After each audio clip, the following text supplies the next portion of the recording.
Kelly's Heroes from 1970 is something of an oddity in the canon of war films that emerged from Hollywood in the 1960s and 70s. The premise of this one is that a misfit platoon of American soldiers in France during the Second World War are made aware that a bank 10 miles behind enemy lines is holding $10 million in gold bars. So Kelly, played by Clint Eastwood, is well aware that war is a racket, of course, and he convinces the rest of the men that liberating the gold bars from the bank aligns more closely with their interests than liberating the local populace from the Nazis. But Kelly and his men are going to need a bit of help to steal all of these gold bars, so they enlist the services of an inventory officer played by Don Rickles, an artillery commander, an entire army corps of engineers, and even a hippie tank commander named Oddball, played by Donald Sutherland, among others. So Kelly's superior, Big Joe, played by Telly Savalas, thinks that they're all crazy, but he begrudgingly agrees to the plan, mostly in the hope of preventing all of his men being killed, as you do. And as the story unfolds, it seems that Kelly's ragtag army of heroes may just accidentally liberate France in their attempt to liberate the gold. So Kelly's Heroes basically is a parody of The Dirty Dozen, of course, even to the point of casting Telly Savalas and Donald Sutherland in the movie. So you can't get much more referential than that. But the twist here isn't that we have a bunch of criminals doing something upstanding, as was the case in The Dirty Dozen. The twist in Kelly's Heroes sees a bunch of upstanding soldiers, or at least reasonably upstanding soldiers, becoming disillusioned with the entire system and doing something criminal.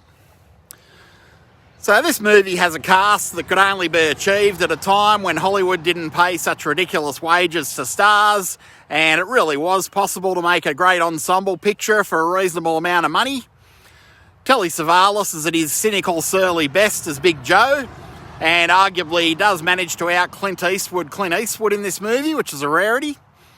And the great Don Rickles is also awesome as a guy called Crap Game, the very shady inventory officer that liberates all of the means at the army's disposal to help with the mission.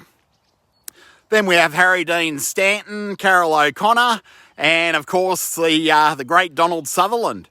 So Donald Sutherland steals the show as the hippie tank commander Oddball.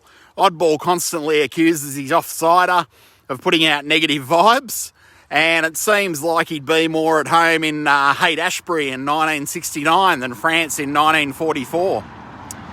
And Oddball's tank squad is basically a mobile hippie commune, complete with shisha pipes, free love, and even proto-Manson girls. Bit of social commentary there. And I reckon Kelly's Heroes is easily one of the most cynical war movies of the time, and it is very much a Vietnam War allegory. There's a lot of social commentary here about war basically being a racket, and usually liberating the local populace is the last thing on the minds of the architects of the forces squabbling over territory and resources, as we've seen pretty much everywhere for the last 50 years at least.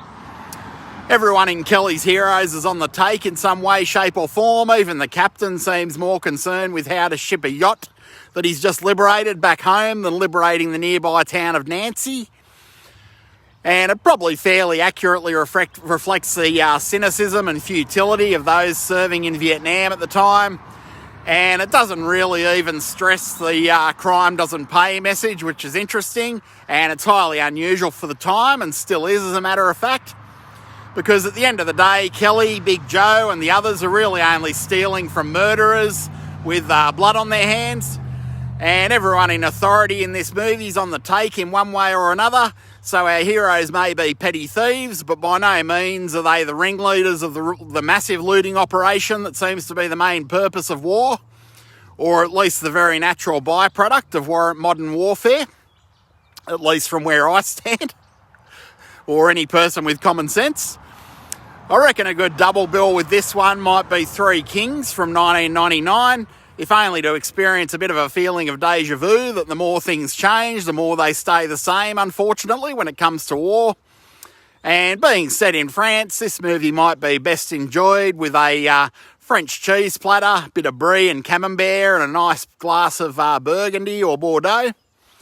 So that, my friends, is Kelly's Heroes from 1970, a more thoughtful war movie than most. It is a good one to check out, even if you don't normally enjoy war movies. It has quite a lot to say and quite a bit of social commentary, as I said, about war not necessarily being about the reasons that are given at the time. Usually there are many ulterior motives, as we've all experienced over the decades, especially if you're a bit older like me. And if this is your first time visiting the channel, I hope you enjoyed the review. If you've been here before and you're enjoying what you're seeing, by all means, please like, share and subscribe. It really helps the channel out a lot.